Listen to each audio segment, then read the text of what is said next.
It only seldom happens that a cinematic figure single-handedly responsible for, and at the core of creating a legacy, moves on to be with the ancestors, and the filmmakers are left to decide if to carry that legacy forward, and if yes, then how to do justice to it. What are the chances that someone will own the part with just as much justice, and deliver what they must, without marring the expectation that the rest of the world would have? I've never sat in a Marvel film where the silence was the loudest expression, rivaling only the one I experienced with the passing of Tony Stark. Black Panther Wakanda Forever creates answers on its own for all the questions and ambiguity, without appearing shallow or pretentious at any point in its almost 3 hours long runtime, laced with tearful moments across the length, the memory of which is giving me goosebumps as I narrate this. We discover more about the film and what's gone into it as I review for you today the highly anticipated film Wakanda Forever.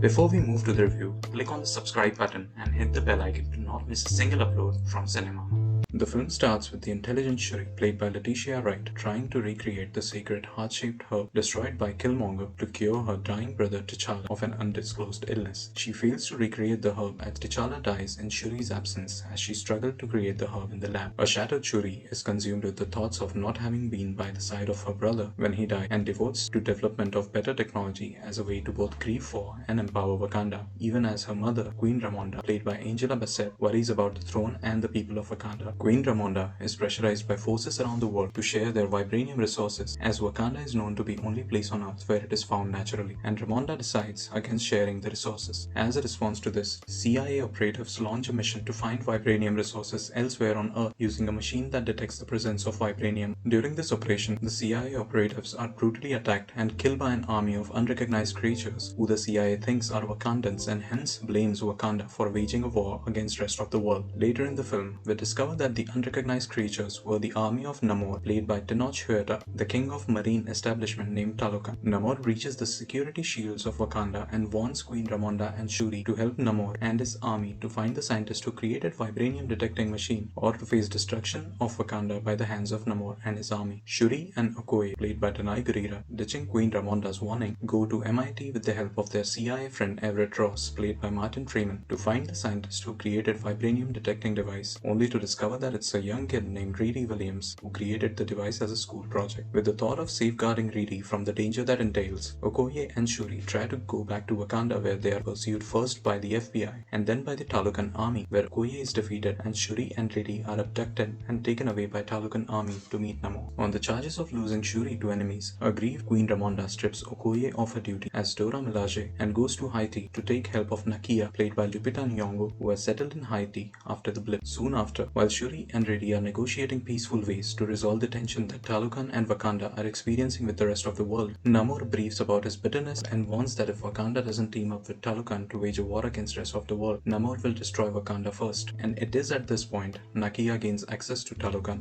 and frees Riri and Shuri from the possession of Talokan, killing Talokanians in the process. Namor is pissed off with this and vows vengeance against Wakanda and the rest of the world on his own. While to keep Wakandans safe, all the Wakandans are shifted on Jabari tribe's land, led by M'Baku, played by Winston Duke. Who wins this fight? Does the rest of the world gain the access to the Wakandan vibranium? Does Namor really wage war against Wakanda? Are some of the questions that film gives answers to. First few scenes of the film depicting T'Challa's funeral and some later which essentially pay tributes to Chadwick Boseman are incredibly difficult to handle. Ever since the plans were out to make Black Panther 2 without Chadwick, I was firm about not watching this film ever, but when it came out that film acts as a tribute to him and not a replacement, I decided to give it a watch, and boy could I not hold back my tears in some of the scenes. To even think of how difficult, if not impossible, it must have been for the cast and crew of this film to film these scenes that held Chadwick's void in the air and paid homage to it. It is extremely disturbing and unsettling. But I feel the true victory of this film lies in not trying to replace or pass on the legacy of Chadwick Boseman to somebody else, but rather resolving the question of the viewers. Should Black Panther be let go on as a thing of the past, or should Black Panther be there? And the film answers this question beautifully. Wakanda Forever is one of Marvel's most human films, where the protagonists are vulnerable, have have their weaknesses to come to terms with and to see the greater good while thinking about whether or not they should make sacrifices. This film thematically comes super close to Eternals, Spider-Man No Way Home, and Shang-Chi, yet stands on its own in the world that it creates, all thanks to Ryan Coogler's unshakable vision on how he wanted to execute this film. All the cast members deliver a stellar performance, especially Angela Bassett and Danai Gurira. Watch out for the scene where Okoye is stripped off of her duties as Dora Milaje. The confrontation is profound, and the emotions are as real as they can get. Letitia Wright